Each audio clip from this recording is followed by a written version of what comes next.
All right. Well, thank you everybody for joining us after lunch for our first session. Bunch of folks in here after lunch. Um, Why did it do that? if I may ask, They white I'll didn't go keep through my head. two lines, and we will get started now. So, hello everybody. My name is Michelle Brown. I am the Chief Growth and Innovation Officer here at MACPA. We are so excited that you're joining us this afternoon for a wonderful session all about Gen AI. It's my pleasure to introduce to you Byron Patrick and Twyla Verhelst. Byron, I'm going to give a real quick overview of who they are, and then they're going to kick us off. So, Byron began his career as a CPA, and then he merged his passion for technology and accounting. He is currently the CEO of Verify IQ and is a recognized technology leader. He's been an active member of MACPA and AICPA. Twyla is a CPA with a diverse strategy Be quiet. that spans accounting and partnerships, entrepreneurships, and software innovation. She's been recognized as a top woman in technology, and she's now the head of accounting partnerships at Mercury. Turn it over to Byron and Twyla right now.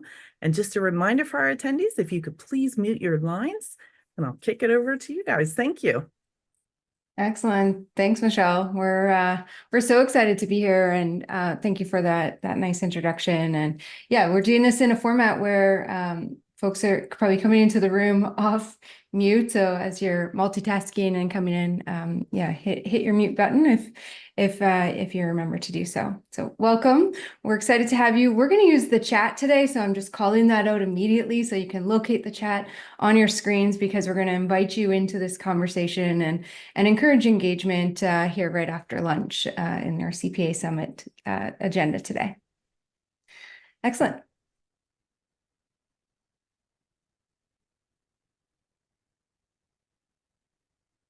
Alrighty, so as we kick things off, the topic is about generative AI, and we mentioned we want you in the chat. So do us a favor and jump in the chat right now and tell us what you're currently doing with generative AI. How are you playing with it? Are you not playing with it? Where are you at? In your journey when it comes to generative AI. And if you're not, like, let us know that too. We want to hear it all. We want to find out if it's professional use case, personal use case. I love using it for recipes. So if that's you too, share those examples. Starting to see a bunch of stuff come in, which is awesome. Yeah, this is great. We have it's I love the honesty and the transparency. And for those of you who are not using it yet and you showed up here, we're excited to have you. And if you're just getting started or you're tying it into, see, vacation planning, some of the personal use cases for AI, this is great. Thanks for sharing. Absolutely. All right, so as you're populating your answers in here, it's interesting to see this and how it may or may not align to this recent survey put out by Intuit, whereby they said that 98% of accountants have said they've used AI over the past 12 months. And with that, they're using it for data entry and processing, fraud detection and prevention, and financial insights being kind of the top use cases. Additionally, from Tom Hood's Future Finance Leadership Group, 81% of CFOs said they're somewhere between getting started and already using it actively in their finance teams, which that's probably what's aligning to what we're seeing here in the chat today. Yeah, so Michelle already provided some brief introductions, but we thought it'd be helpful to provide a little context of what Twyla and I have been up to as it pertains to technology and generative AI. I personally have been working in the technology side of our profession for the better of 2 decades now, which is unbelievable to imagine. But recently, in the last 2 years, using generative AI to help firms implement use cases of generative AI. We've actually been doing some educational programs, which we'll talk a little bit about later on, assisting CPAs in their use of generative AI, as well as writing multiple articles and doing a lot of speaking sessions like this to really raise awareness of what is going on with technology right now. Yeah, I mean, you mentioned Byron a couple of decades. I was thinking of my own scenario, and given that you and I are the same age, I guess I better not call myself out as old because that says that you've got some legacy too. But myself also being over 20 years in the profession, and started my career in accounting as a controller inside of a manufacturing company, ventured into some of my own entrepreneurial endeavors, and then had a really tech forward and advisory forward firm here locally where we really embraced technology. And that was my kickoff to how do you really leverage tech in accounting in order to create efficiencies and build better client experiences and even enhance advisory. And so over the last 5 or 6 years, I've really been focused on the technology side and really leaning into technology and supporting accountants with how they leverage technology inside of their firms, which is why, you know, AI and this topic of AI today and using tech in your firms is such a passion of mine, because this is another tech inside of our tech stacks, and how do we use it and put it to work effectively and change up the way that we're working. And so AI is something that captured my heart very early, and certainly you know, now in this spot of being able to share more about AI. And recently Byron and I we successfully ran the AI pilot program with the MACPA this past fall, where we had our first cohort of learners come through the education program and really deepen their knowledge of AI and accounting. So I've been noticing there are a bunch of comments in the chat of kind of questions that we're going to get into. So in the you know, vein of providing some insight of the road we're going to go down today, we just wanted to provide a brief outline of what we're going to hit on. So we're going to discuss the promise of AI, give an overview. Many of you have mentioned, like, I don't know the distinction between AI and generative AI. We're going to talk about that. We're also going to share some real world use cases. A lot of times you see these presentations where the information is just high level, kind of ambiguous, can't do a lot with it. We're going to show you some real stuff, live demos. We're going to pray to the demo gods that cooperate for me today. We're going to cover security and ethics, which just about comes up in every conversation when we're talking about use cases of AI, and then give you some actual tips. So for those of you who are using it or want to use it, you can go out there and, you know, take a couple tips to jump into. So we've got a lot to kick in. So we are definitely not going to waste time anymore on an outline slide and jump right into it. Yeah, well, and this is a great lead into some of, you know, what I'm seeing in the chat here too, Byron, which is what's one task you wish AI could simplify?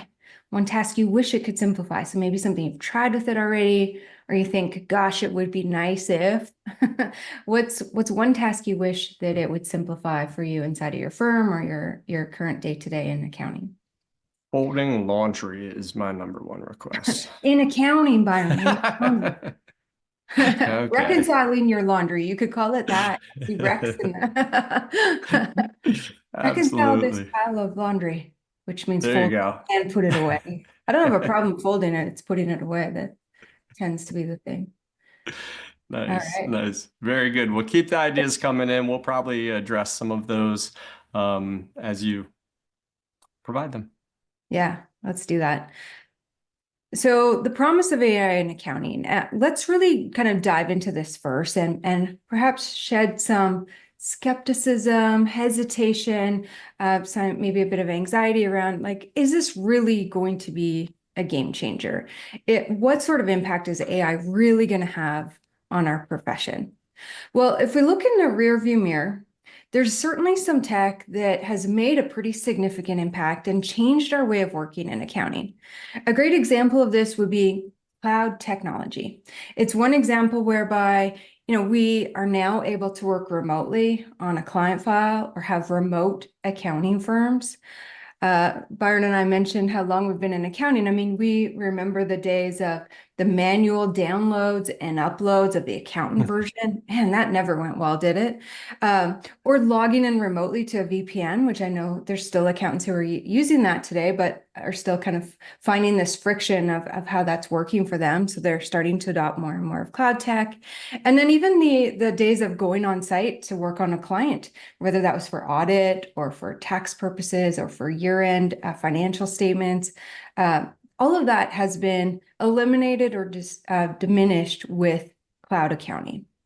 On the flip side, of course, there's been some fleeting technology that's come into the accounting profession, some things that have made some pretty big claims to change our way of working forever that really haven't transpired in a really disruptive way.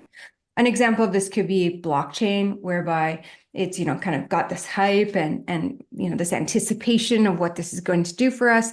And although there is blockchain inside of our ways of working in some scenarios, it hasn't really disrupted things or really contributed to major advancements in the accounting profession at this point.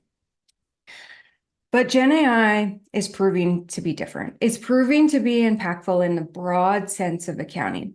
In fact, even if you're not yet using ChatGPT or Copilot, AI has been in some of the tech that you're already using inside of your tech stack for quite some time. Bill.com is a great example of this, whereby they've been using AI for years. More recently, Xero and QBO have put AI into their existing platforms. Earlier this year, Xero launched Jax in their platform. QBO had their big announcement at Intuit Connect this year, where they have put Intuit Assist inside of their platforms. I was at the digital CPA conference in Denver last week, and every vendor on that floor either already has AI into their platform or they have it on their very near roadmap. So whether you've embraced ChatGPT or Copilot and are using it as a standalone or siloed application or inside of your technology, it really is proving to be more than a fad. It's something you're probably already using in some way, shape, or form, whether you know it or not. And as we showcased at the beginning, we're seeing from surveys and reports, most accountants have engaged in it in some way and are using it now for various use cases. And we are using it in various areas of our lives, maybe not folding laundry, but various areas of our lives, and that includes accounting. Yeah, no doubt. And, there has been a lot of buildup that has gotten us to the point that we are at. The term artificial intelligence has been around for decades, and it has gone through many hype cycles, but artificial intelligence is just this big umbrella term for computers or machines that are mimicking human intelligence. And machine learning is, I should say, a subset of artificial intelligence, which frankly has been the artificial intelligence that many of us have been interfacing with for a long time. Machine learning is the process of feeding information, training some sort of algorithm, a bunch of information in order to recognize patterns in that information. In my early days of exploring artificial intelligence, I used to think it was a database, but it's actually not a database. It's referred to as a model, and that model is a whole bunch of mathematical algorithms. And what they do, they may want to teach in a model how to recognize a cat in a picture. So they will feed it thousands of pictures of cats and keep telling it, this is a cat, this is a cat, and it will build algorithms to identify cats. So now, one of the places where probably all of us have interfaced with artificial intelligence, machine learning artificial intelligence, if you go on your phone and you want to find a picture of your dog, you can type dog into the photo search and it will show you all the pictures of dogs. And that is because the machine learning that Apple and Google have done to teach AI what a dog looks like or what a cat looks like.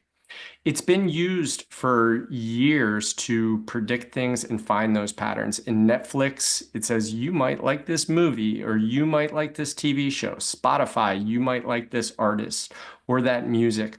All of this stuff has been done with machine learning, and it's just pattern matching. It is finding patterns and is using those patterns to make predictions or identifications. Now, Google has also added deep learning. They were one of the first ones, I should say, to really begin to use deep learning. That was with their Deep Minds, where they actually taught artificial intelligence how to play very complicated games like OK Go, which was where they were building neural networks of these algorithms. So very advanced models where they are feeding it just millions and millions and millions of data points in order to do much more complex tasks. So we've seen this in airplanes when they're doing autopilot and landing and taking off, in cars with autonomous driving, and a lot of other places where we've seen it. And I should have mentioned also on the machine learning, we've actually been using that in the accounting space for a while in things like Bill.com or CCH Scan or SurePrep, HubDoc. These are all tools that have actually had machine learning built into them. So there's been all of this buildup, and here we are with generative AI. And the question is like, why is generative AI different or special? It is different and special for so many reasons.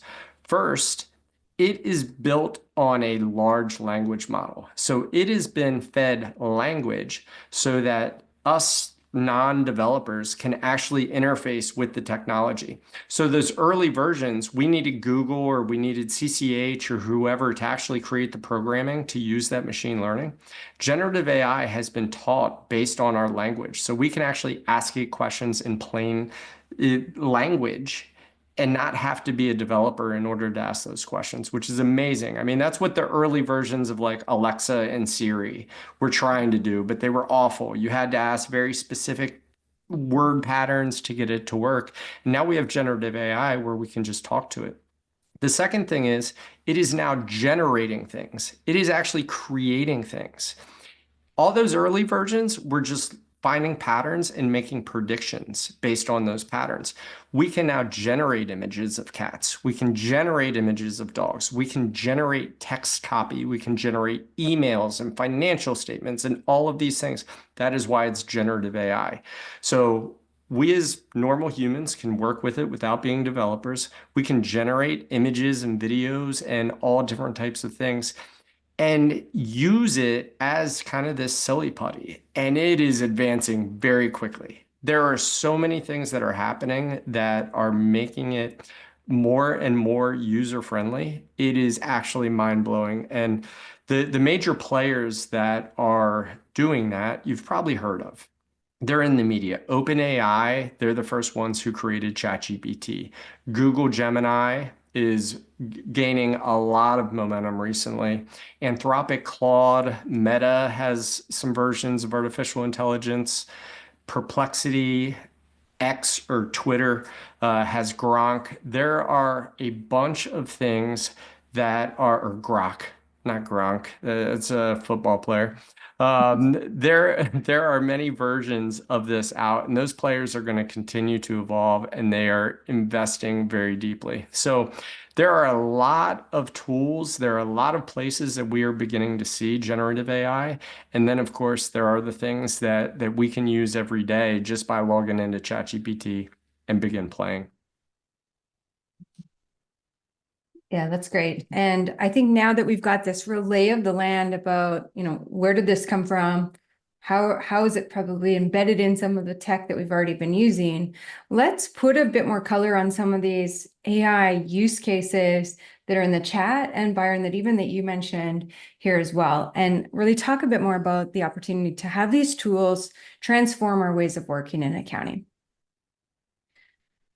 The first one that we're going to talk about is around improving client communication. I saw in the chat that some folks are using it for emails or for summarizing things. And certainly that is one of the introductory ways that we see accountants start to use AI is with their client communications.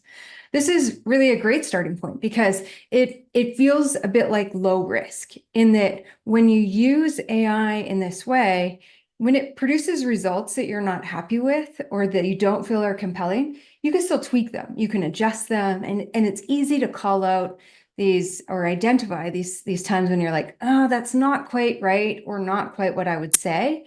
You can call that out really quickly and adjust it accordingly. So only some of the ways that we're seeing that AI can improve client communication is with email, writing, and enhancements. So either having it draft an email for you based off maybe some bullets that you feed in, or flipping it the other way around and you draft the email and you send that through ChatGPT or through an AI tool in order to maybe tweak your draft that you've already written.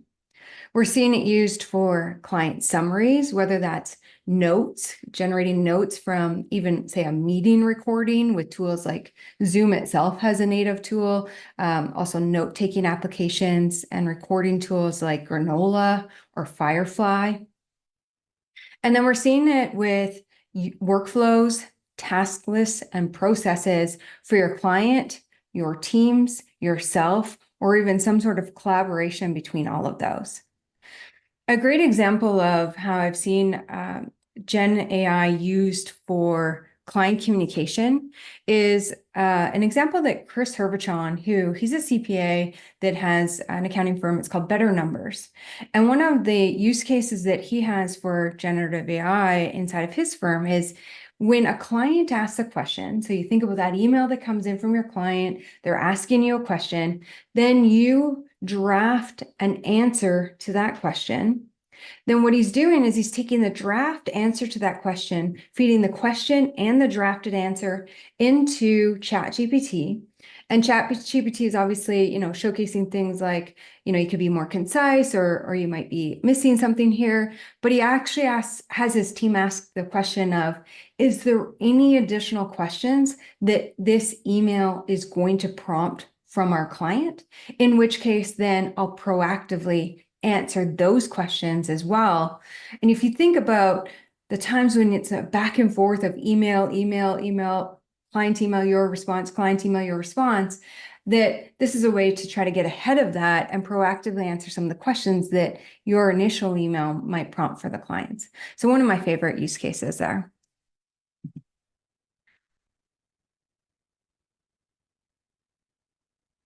Unmute myself. That is a really great use case. And in fact, we are going to show a very similar use case here. So I've just shared with all of you my ChatGPT screen. If you've never seen this before, ChatGPT is really simple. It's a little chat box. There's no buttons. There's not a lot of menu options. Far from Excel. We literally have this box, which is one of the challenges that people face when they sit down with ChatGPT because they're like, okay, what next? So I have an example that I'm going to put in here. I'm going to actually just make that full screen here. So I need to send out an email to my staff because we're implementing a new 401k and I need to give them instructions on how to sign up. So I basically just put in here, hey, we're implementing this 401k. We've already let everybody know. Can you review the following email and let me know if you think there are other questions that should be answered as part of this email? Please don't rewrite it. And what I did then is I've pasted that email into ChatGPT. Now I'm going to close this just so you can see it build. But it read that email and it's saying, hey, here are some suggestions. You should clarify the deadlines. You should add a contact for company-specific questions. Maybe mention some things that you should have ready in preparation. Ensure the link stands out. So I'm going to say, you know what? Rewrite it for me. Ooh. And here we go. So it's going to put together, look at this nice subject, action required, set up your new 401k.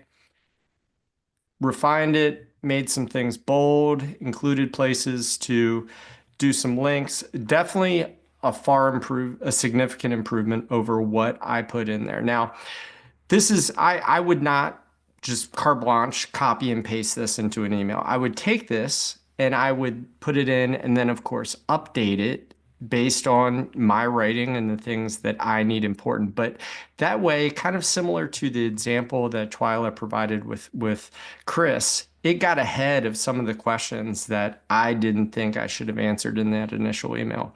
And I'll just show really quickly another example. This is an example of where I'm sending an email with instructions to a client. They need to reach out to the Maryland Comptroller to correct some sales tax payments that were misapplied.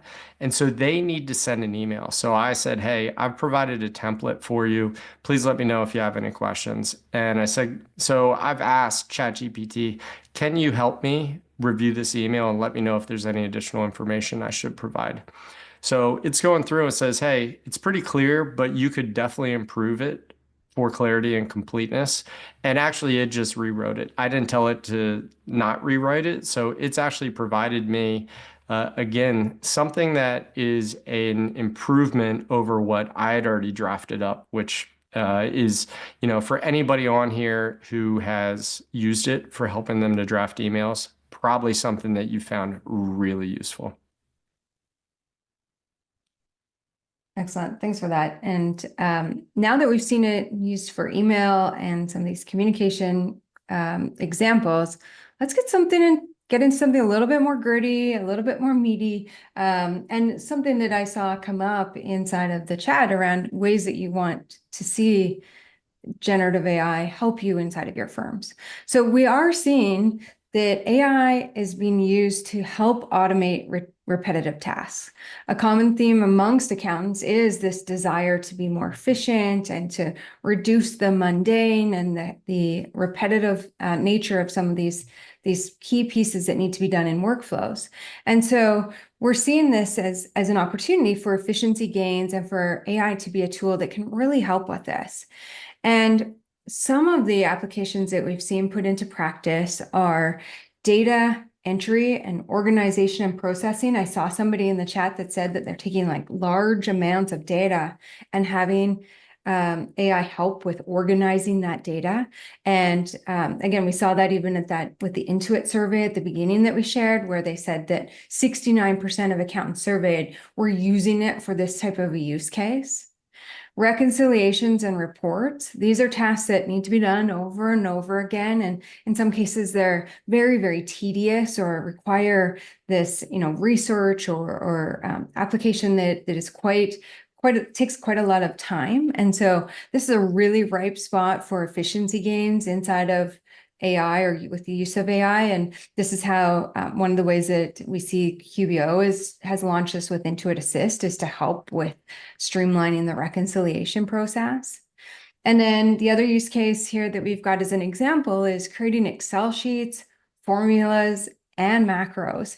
And, we're accountants, let's be honest, our number one tool is probably still using a spreadsheet and using Excel. And AI can really be effective with the creation of those sheets, with these complex formulas, and also with macros. When it comes to something repetitive or something that needs to be done time and time again, or has some kind of consistent nature to it, one of the examples that we've pulled in this category is Tim Samuel, who came through our pilot AI learning program this past fall. He's a CFO for a large church and needed a solution to standardize job descriptions across the organization. So, he was trying to pull in a description and the components of each of the various roles, as well as incorporating some strategic outcomes, missions, and values of the organization. So he created a custom GPT for the entire organization that they now use to pull in the background information and create consistent job descriptions across their organization. So we are going to show you some examples of where you can use it for Excel. We're all accountants here, so I'm sure this will resonate with everybody on the call today. I'm showing you an example spreadsheet.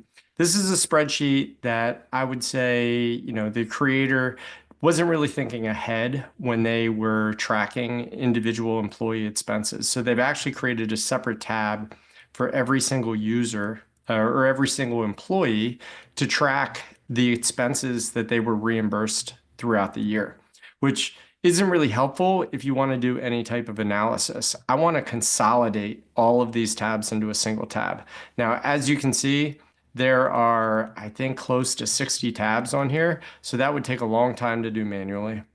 And there's, maybe some ways that we could use ChatGPT to help with that. So what I'm going to do is I'm actually going to provide ChatGPT a copy of that spreadsheet. And I'm going to ask it for some help. In the attached spreadsheet, there's a tab for each employee with expenses that were reimbursed for them. I need to consolidate the expenses across all tabs onto a single tab called Expense Reports.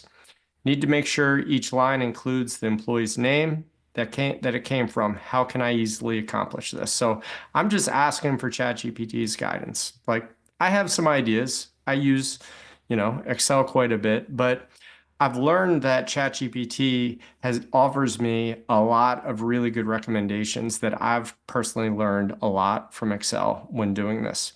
Now, I know there's questions about privacy. We're going to talk about privacy a little later on. I promise you we're going to address this because you're absolutely right for anybody who's thinking that right now. Like, what should or shouldn't I be providing here? So what's amazing is I didn't ask it to do this, but ChatGPT actually already consolidated all of the expenses and it provided a download here. I'm going to see if we can open it pretty quickly so I can show you what it has done. While that is opening, I'm going to ask it, can you create me a macro to accomplish the same thing?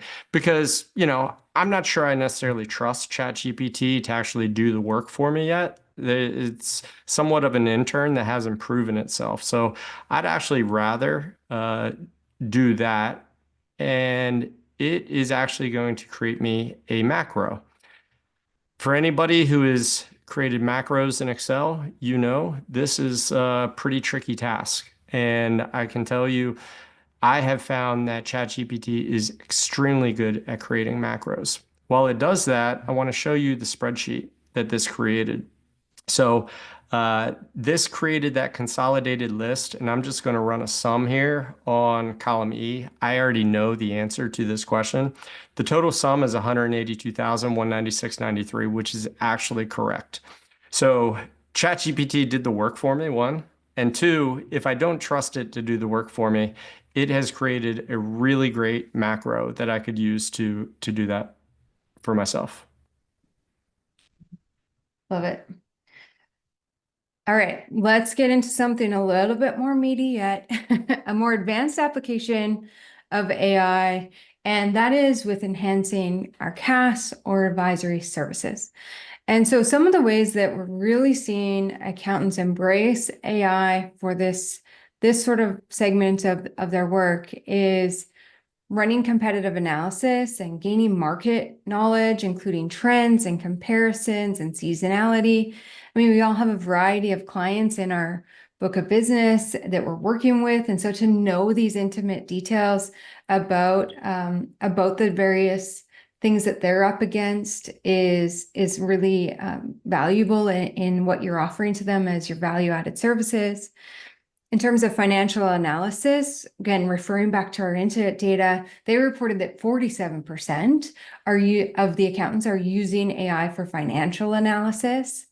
And then this enhanced business intel and insights, and then predictions that can come from not only the historical analysis, but then the predictive nature of what's coming next, not just for what you're feeding into it, but also, again, the competitive landscape, the market, and others in that sector.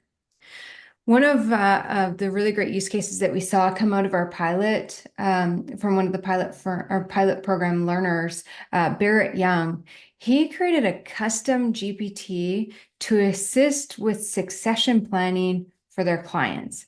So he recognized that succession planning isn't a one-time event, and questions are continually coming in from clients and business owners who are thinking about succession planning. So what Barrett did is he created a chat bot to field the questions on an on-demand basis, and they've made it available to their clients. So imagine this use case whereby you get these questions that are coming into your firm, kind of this consistent set of questions that keeps coming, that you can actually provide answers to your clients in this value-added way that doesn't require somebody to be at the other end of a chat or the other end of an email, that gives this insight or this info to their clients. I mean, obviously, if something comes up that's really complex, then that kicks off a conversation with a real person, but such a great use case.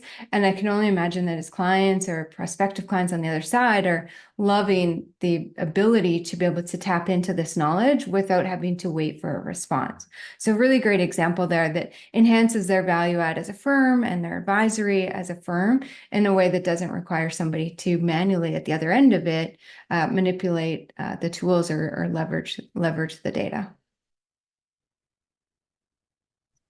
So, final demonstration.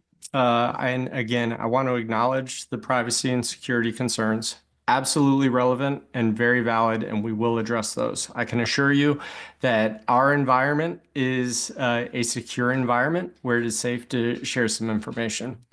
Now, in our example here, one of the things actually it came up a bunch in the chat earlier was this idea of some financial analysis, some assistance to do some financial analysis. ChatGPT has actually recently released a advanced version of the model that can do deeper thinking. So what I'm going to do is I'm actually dragging over to the model right now some financial statements. So this is a P&L, and if everybody could please mute. This is a P&L for a 2-year P&L as well as a balance sheet. And I've provided those, and I'm going to say, please review the attached financial information for Brightwave Solutions, a tech company, consulting company. It's a made-up company. Don't worry, I'm not sharing anything with the group. Highlight key trends and insights that would be useful to share with company leadership. Identify any concerns the leadership team should address in their annual planning meeting. Now, what's really cool about this new model, it is designed to think deeper than the model that I was showing you earlier. The model that I was showing earlier is designed for speed, for really just coming back and giving you information, and it's really good for very specific tasks. But sometimes you want some deeper insights. So this took, you notice, 12 seconds to think about, and it's identified, there's growth in the top line, stable gross margins, there's rising operating costs, steady net income, but there is pressure on cash flow. Mentions maybe the long-term liabilities are climbing, so there may be some concerns there. So it highlighted, expense controls, cash flow management, long-term strategies. These should help you with things. So I can tell you, because I created these financials, there were a bunch of little things in there, very subtle, that a trained accountant would probably look at, be able to spend some time thinking about and brainstorm. We very quickly, in fact, in 12 seconds, got this quick analysis. We're going to do some more on top of this, but it's really, really useful for getting that analysis. I could have it, write an executive summary for me that maybe I'll use to begin to draft something for my client. I could use it to do some deeper look into what is this cash flow pressure that you mentioned. Tell me more about it. There are all kinds of ways to leverage this for really having a thoughtful analysis of these financials. Great. Well, let's run through some of the competitive advantages of being a firm that's leading with AI, and that you're really leveraging AI and using it as your competitive edge. And we won't spend too much time on this because I'm sure you could come up with this list yourself, or heck, feed it into ChatGPT and come up with it too. But we want to just give you kind of this other pillar in terms of why you want to pull this into your firm if it's something that you've just started to dabble in or I've not pulled in fully yet. And so really the way to think about AI is as a strategic tool. Now, earlier I mentioned that it's like a piece of tech inside of your tech stack. And certainly I think that's a way still to think about it. But we really believe that it should be thought of as this horizontal application.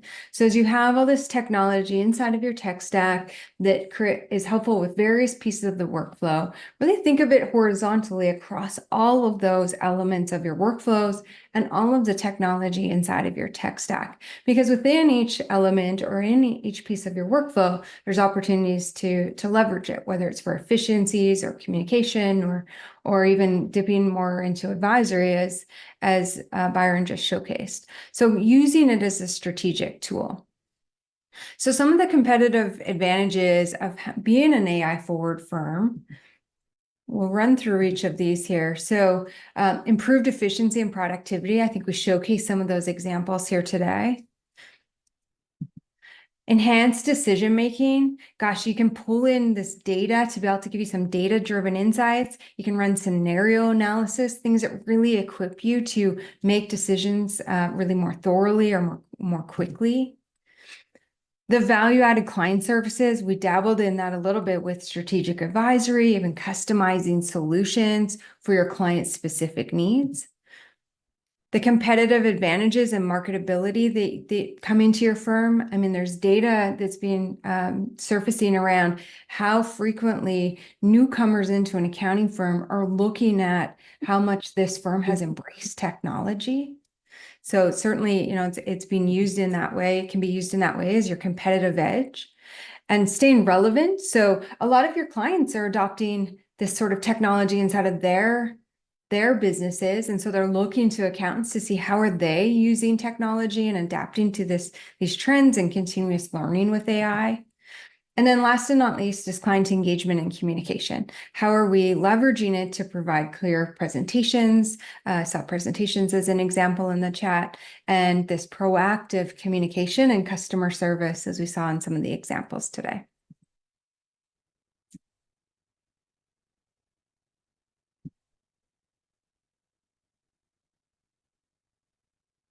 Aaron, I'm not sure if you're maybe on mute. Thank you so much. I got puppies and they like to bark, so I was trying to spare you that. So we're going to jump into some practical tips of how to use generative AI. I'm just going to reset my conversation here and go to that other model. And I want to give a demonstration of one of the points that I reinforced early when we were talking about that timeline and what makes generative AI so special. Because generative AI is built on language and speaking. And you may have even heard the term prompt engineer, which I personally, I don't like that term for a lot of reasons, because all it is somebody who communicates clearly.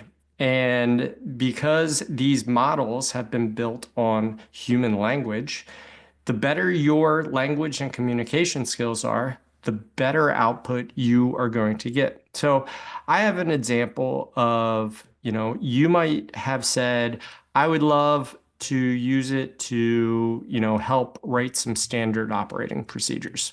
So I'll come in here and say, write steps for closing the books.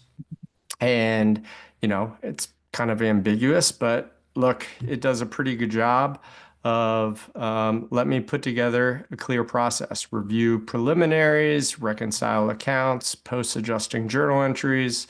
I won't read all of these. We're all accountants, so it will look very familiar to you. But, it did a fairly decent job, but that was a very ambiguous question. And we could certainly do a better job to get ahead. So I'm going to do another one that says, write it for closing the books in QuickBooks and get more specific as to what we are asking for. So in this case, it's going to give me more details on QuickBooks. It's in fact giving me instructions for how to do things in QuickBooks and a lot of steps that are more relevant to the thing that I am trying to accomplish. So The big tip here to learn is think about the way that you communicate and ask people to accomplish certain tasks for you and how you would ask for them to do that completely. Generative AI is the same thing. So asking details, giving specifics. I could have also asked this to give me an output in a checklist format or in a table format. By providing exactly what you want, you will get better results from the output that you are asking for. Awesome. Thanks, Byron. Well, and I think we'll pop this question in here. I think we probably already know the answer to it based off the questions coming into the chat in terms of what people's top concerns are with using AI in accounting. So let's address the elephant in the room and move forward to talk about security and ethical considerations. Yeah, absolutely. And this is something that we don't want to overlook at all. All of the questions and concerns about privacy, I was going to be surprised if somebody hadn't raised their hand when I started to share information in the demo earlier and said, what about privacy? Very relevant, very important question. And one of the things that I remind people all the time is the rules of the road when it comes to data security and privacy have not changed just because we might be in a new car. Generative AI is a new car, it has new tools, it has new functionality, but the rules of the road remain the same. And we need to apply those same rules to the things that we do, which means when we pick a vendor, I shared with you that vendor list earlier, OpenAI. In fact, I think I failed to even mention Microsoft. They have Microsoft Copilot. When we select a vendor, we need to make sure that they are checking all of the boxes from a security perspective and from a privacy perspective. Now, I can give you some answers that are generally accurate with respect to this. But when you decide to either go to ChatGPT or Microsoft or Google, I recommend that you explore this further because it's going to be unique to each vendor. When it comes to security, so we were demoing ChatGPT. There's a free subscription of ChatGPT you can get. When it's free, the rule is you can assume my information is not private. It may be secure, and I've researched on the information that they've gone through multiple SOC audits and they do the things from a security perspective that they're supposed to do.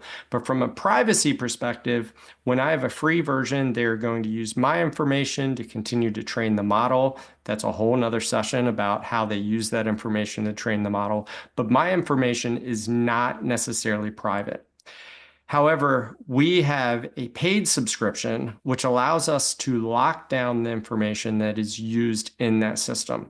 So the information that I was sharing in our paid subscription, where we have gone through the settings, we've customized the settings to ensure that our data and information is remaining private, we have locked that down so that we can share information there. So it is going to depend on who the vendor is, what level of subscription you have, and what settings have been configured. If you have access to Microsoft Copilot, the people who are doing your management of that infrastructure, they can adjust various privacy settings to ensure that the information you save with it, share with it, is secure. You really want to spend some time learning and understanding that as best you can. And then follow the best practices that we've always followed with respect to data security and privacy. We want to if you have concerns, be conservative about what you put in there. It's pretty easy to go into a spreadsheet and do a Control H, find and replace names, find and replace things, anonymize that information so that you can leverage these tools without worrying that you are going out of bounds or off-roading with respect to our data privacy requirements. Another concern is transparency and bias. Transparency when it comes to who knows that we are using artificial intelligence or generative AI when we are producing our work. In fact, this is a really popular concern right now in the medical field because they have been using artificial intelligence for actually many years now to review MRIs and various radiology images. And now with generative AI, they are finding all types of new uses. In fact, the FDA has actually approved over 1,000 different companies that are beginning to use generative AI in medicine. And the question becomes, as a patient, what transparency are they providing to me that generative AI potentially is being used in, prescribing me medication or diagnosing something that I have going on? That same discussion is showing up in the accounting space where people are saying, hey, if you are going to leverage generative AI for transparency or anything else, you need to look at that. So that's important. Bias is also important. Bias touches a lot of different places. So you just need to be aware that it exists because it is trained based on humans. And I think I just realized we're kind of close on time. Yeah, we're tight on time, but that's okay. We're perfectly situated here we'll move through the summary because I think folks know what we covered today. But I think the thing to highlight here is that we've really just scratched the surface. I saw some questions in the chat around more about security and risk and how to mitigate that.